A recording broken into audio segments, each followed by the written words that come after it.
سب چیزوں سے توجہ ہٹا کر 3 باتوں پہ محنت کرو. پورے ہندوستان میں ہر جلسے میں آخری میں وہی 3 باتیں کہہ رہا ہوں, اللہ کرے کسی کے دل میں اتر جائے. مسلمانوں بالخصوص نوجوانوں, آپ کو 3 باتوں پہ محنت کرنا ہے. نمبر 1, دیندار بنو. سب سے پہلی بات, دیندار بنو. دیندار کون سے دیندار؟ صرف ٹوپی داڑھی والے دیندار نہیں, وہ دیندار بنو جیسے رسول اللہ بنانے آئے تھے. وہ دیندار بنو جیسے صحابہ کرام نے بنایا تھا. وہ دیندار بنو جیسے اولیاء اللہ نے بنایا تھا. وہ کیسے دیندار تھے؟ جو اپنے لیے پسند کرو وہی اپنے بھائی کے لیے پسند کرو. تمہارا بھائی پڑوس میں بھوکا سوئے, تم پیٹ بھر کے نہیں سو سکتے. یہ دینداری کی اہم پہچان. دوسروں کا برا نہ چاہو, سب کا بھلا چاہو. وہ دیندار کیسے بننا علماء سے پوچھو, لیکن اتنا کہتا ہوں, نمبر 1 دیندار بنو. نمبر 2 مالدار بنو. مالدار بننا ہے, پہلے دیندار بنو پھر مالدار بنو. آپ کچھ لوگ آنے آپ کو سبق پڑھا دیا, نہیں مولانا ہمارے نبی تو بڑے غریب تھے, بڑے مفلس تھے اور وہ پیٹ پہ پتھر باندھتے تھے. یہ سب جھوٹ ہے. ہمارے نبی کوئی غریب نہیں تھے, کوئی مفلس نہیں تھے, بلکہ ہمارا عقیدہ یہ ہے, ہمارے نبی جتنے مالدار تھے ان سے پہلے اتنا بڑا مالدار دنیا میں کبھی نہیں آیا, اور نہ قیامت تک ان کے بعد اتنا بڑا مالدار کوئی آ سکتا ہے. آپ کہیں گے یہ خالص عقیدتیں نہیں, حقیقتیں ہیں. اس لیے کتنے وہ مالدار کیوں اتنے تھے پتا ہے؟ کہ کوئی ایک کھیت کا مالک ہے, کوئی ایک ملک کا, کوئی ایک ریاست کا مالک ہے.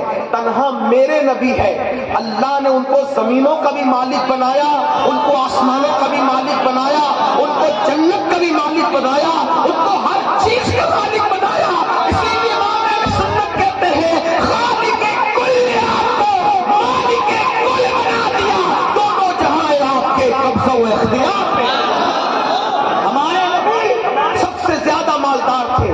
یہ تو بات ہو گئی عقیدت کی, لیکن بات آپ کو بتاؤں, حضور کی ظاہری زمینیں بھی مدینہ شریف میں بہت تھی, بہت زمینیں تھی حضور کی, اور لاکھوں کی منتھلی آمدنی تھی. مگر شان یہ تھی کہ صبح لاکھوں آتے اور شام آنے سے پہلے پہلے تقسیم ہو جاتے.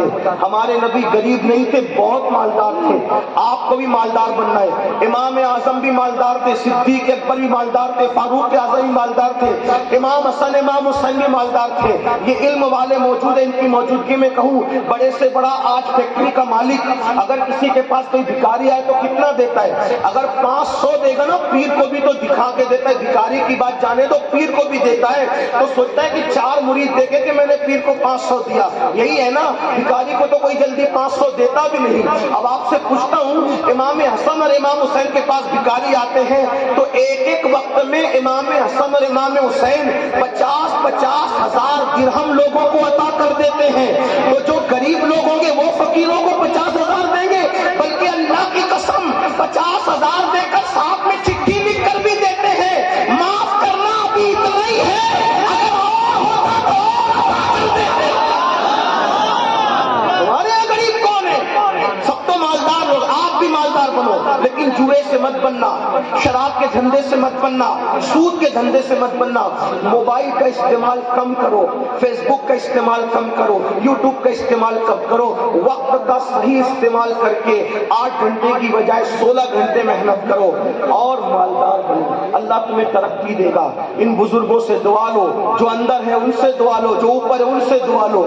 اور دعا لینے کا طریقہ آپ کو بتاؤں, ہمارے مخدوم سرکار مخدوم اشرف جہانگیر سمنانی فرماتے ہیں, بزرگوں سے کچھ لینے جانا ہے, توجہ کرنا, توجہ ہے آپ کی. فرماتے ہیں بزرگوں سے کچھ لینے جانا ہے, تو جب بھی بزرگوں سے ملنے جاؤ تو خالی ہاتھ نہ جایا کرو. جو خالی ہاتھ نہیں جاتا وہ خالی ہاتھ واپس بھی نہیں آتا. اس لیے زمین کے اوپر ہے بزرگ تو بھی خالی ہاتھ نہ جاؤ, زمین کے اندر ہے تو بھی خالی ہاتھ نہ, کچھ نہ کچھ ان کے لیے لے کر کے جاؤ. تو مالدار بنو. نمبر 1 دیندار, نمبر 2 اور نمبر 3 ایجوکیشن پہ محنت کرو. اپنی قوم کو ایجوکیٹ کرو, کوئی جاہل نہ رہنے پائے, کوئی ان پڑھ نہ رہنے پائے. بڑی معذرت کے ساتھ اپنی مسجد کا مینار 2 کروڑ کا بنانے کی بجائے 1 لاکھ کا بناؤ اور باقی کی رقم اپنی قوم کی تعلیم پہ خرچ کرو۔ اللہ کے رسول علیہ السلام اچھی عمارتیں بنانے نہیں آئے تھے، حضور اچھے انسان بنانے آئے تھے۔ کتنی بھی اچھی عمارت بناؤ گے وہ کھنڈر میں تبدیل ہو جائے گی، لیکن اگر اچھے انسان بنا دو گے، اچھی عمارت دوسری اچھی عمارت تعمیر نہیں کر سکتی، لیکن ایک اچھا انسان ہزاروں کو اچھا بنا دیتا ہے۔ صفہ کے چبوترے پہ بیٹھ کر حضور نے صدیق کو ایسا ڈھالا تھا، فاروق اعظم کو ایسا ڈھالا تھا، عثمان غنی کو ایسا بنایا تھا، مولا علی کو، سعد کو، سعید کو، طلحہ کو، زبیر کو، ابو عبیدہ کو، خالد ابن ولید کو کیسا بنایا تھا کہ ان ایک ایک کو دیکھ کر کے ہزاروں کی زندگیاں بدل گئی۔ آپ نہیں دیکھتے یہاں الحضرت علاؤالحق پنڈوی کی کون سی اچھی عمارت ہے؟ مجھے پورے پنڈوا میں بتا دو، ہے کوئی ایسی عمارت جس کو آپ تاج محل کے برابر قرار دیں، فتح پور سیکری کے برابر قرار دیں، لال قلعہ کے برابر قرار دیں؟ نہیں بتا سکتے آپ۔ کیوں؟ ان کا مقصد اچھی عمارت نہیں تھا، وہ اچھی عمارت بنانے نہیں آئے تھے، لیکن ایک اشرف کو اتنا اچھا بنا دیا، ایک اشرف کو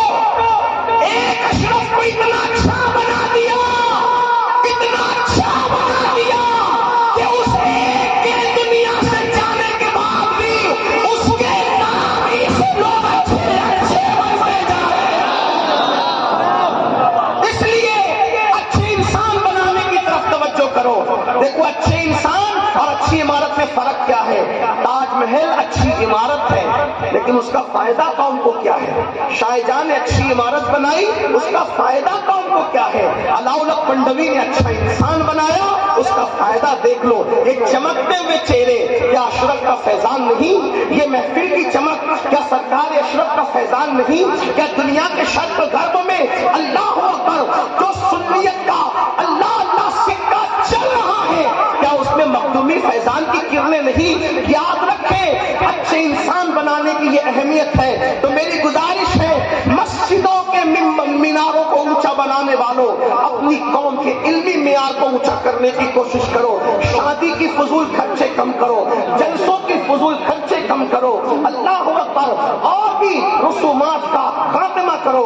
آخری میں یہ بھی کہہ دوں، اپنے پیر کے مزار پر 1 لاکھ کی چادر ڈالنے کی بجائے 1000 کی چادر ڈال کر 99,000 روپے بچا کر اپنے پیر کے ایصال ثواب کے لیے تعلیم کے نام پہ خرچ کر دو، اس لیے کہ ہمارا پیر 1 لاکھ کی چادر سے اتنا خوش نہیں ہوگا جتنا 99,000 روپیہ تم تعلیم کے نام پہ ان کے نام سے خرچ کرو گے۔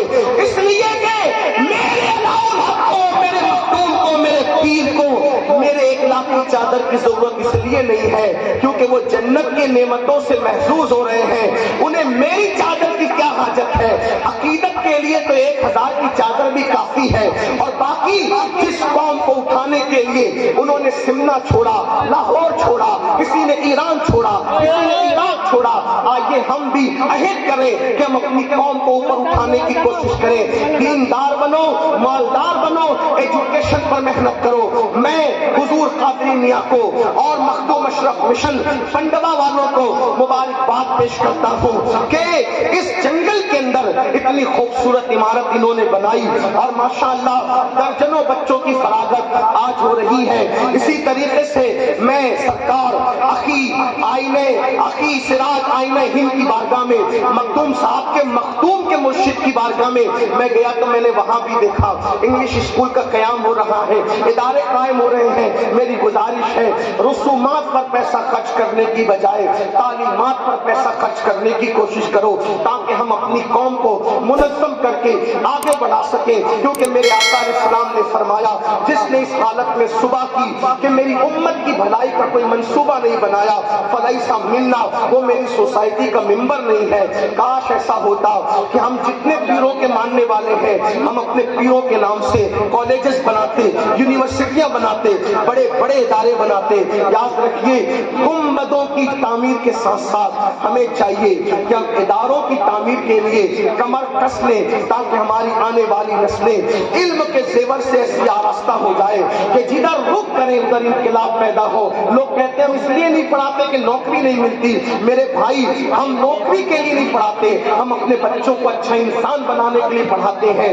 ان پڑھ کا بولنا اور پڑھے لکھے کے بولنے میں فرق ہے، ان پڑھ کے اٹھنے بیٹھنے میں، پڑھے لکھے کے اٹھنے بیٹھنے میں فرق ہے، ان پڑھ کی تجارت کرنے میں، پڑھے لکھے کی تجارت کرنے میں فرق ہے۔ اس لیے اپنے بچوں کو اس لیے پڑھاؤ کہ وہ لوگ جو ہیں وہ اعلیٰ تعلیم حاصل کر کے اچھے انسان بنے۔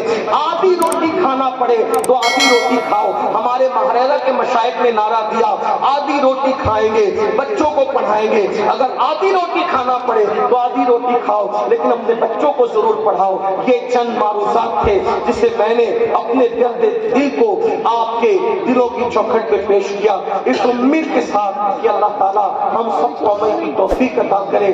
گفتگو کے درمیان اگر کوئی غلطی ہو، اللہ تعالیٰ اپنے حبیب صلی اللہ علیہ وآلہ وسلم کے صدقہ و طفیل معاف فرمائے۔ استغفر اللہ ربی من کل ذنب و اتوب الیہ وما علینا الا البلاغ۔